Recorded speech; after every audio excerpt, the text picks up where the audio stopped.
Those are the sounds of childhood. Old school arcade games that promised high scores and heartbreak with the drop of a coin. New Hampshire is the birthplace of the video game thanks to inventor Ralph Baer and home to the world's biggest arcade. But the fun doesn't stop there, thanks to these local establishments that are inviting people in to enjoy the nostalgia. I grew up in arcades, 80s and 90s, so this is what I loved growing up.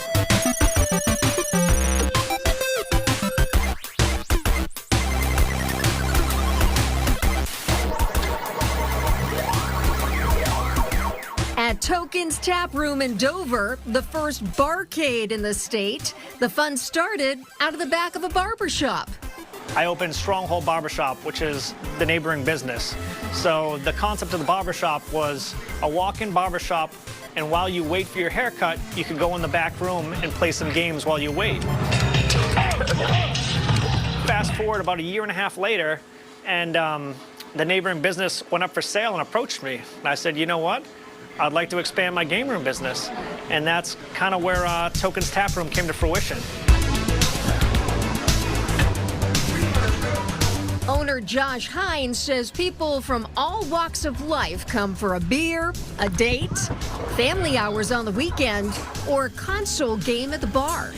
Tokens catering to the old school games. A lot of these games, just classic games, are timeless games. And, you know, the games of today are really involved, you know, super high-tech, you know, up-to-date graphics and whatnot, and very many layers to them, and very time-consuming. These games are simplistic in the idea of there's not a lot going on, but they're still hard. And they still are challenging, and they require, like, a lot of attention. They also come in for pinball. Lots and lots of pinball.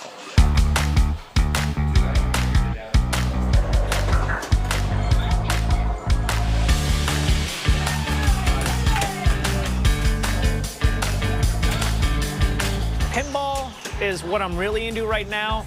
So pinball, for me, it's punk rock.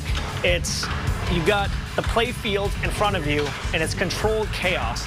It's a bar where everyone knows your game.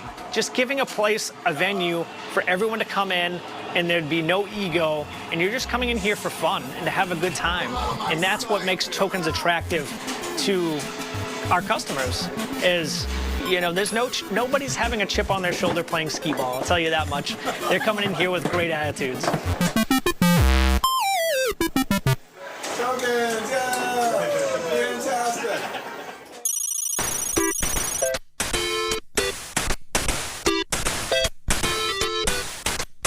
It may not seem like a likely place to house an arcade, but inside this building is all of this. So essentially over 100 pinball machines, over 100 arcade games. That's what we have here.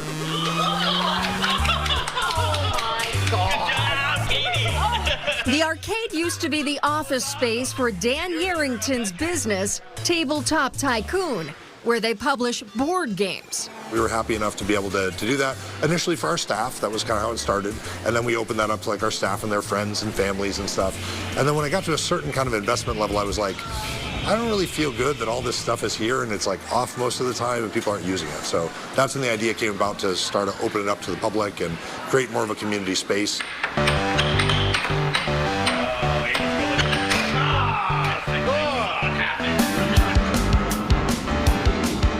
So think of it like, in my view, the best of both worlds. It's a blend of modern equipment and modern arcades and old school kind of arcades.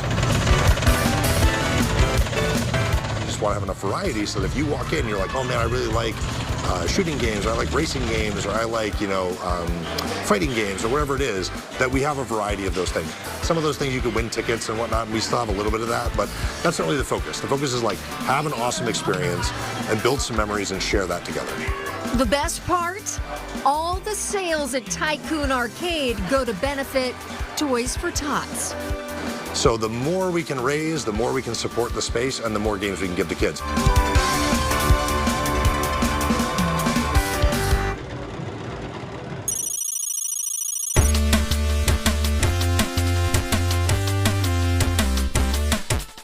Another arcade kicking it old school is tucked away in Campton.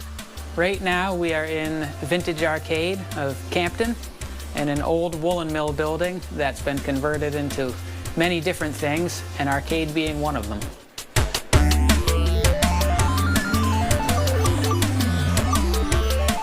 Definitely wanted to keep it nostalgic was part of it. The other part of it being with the modern games where it's more of a ticket-based system. Now you need an attendant to work with, you know, the redemption counter where people trade in their tickets and they get their teddy bear. Versus with these games, they can be autonomous. We don't have to be here, and people can still come in and play. Add some penny candy and even a coin-operated train. This stop will make you feel like you're in a time machine. Everything here still runs off of quarters. Things range from either 25 cents up to $1. You bring dollar bills, you put it in the change machine, you get quarters, and it's been great for kids to learn about math. Owner Sky Bartlett says it's fun for all ages, with parents and grandparents as excited as the kids when they walk through the door. You definitely get from the grandparents right down to the little grandkids to the infant sitting over on the Dino Kitty ride.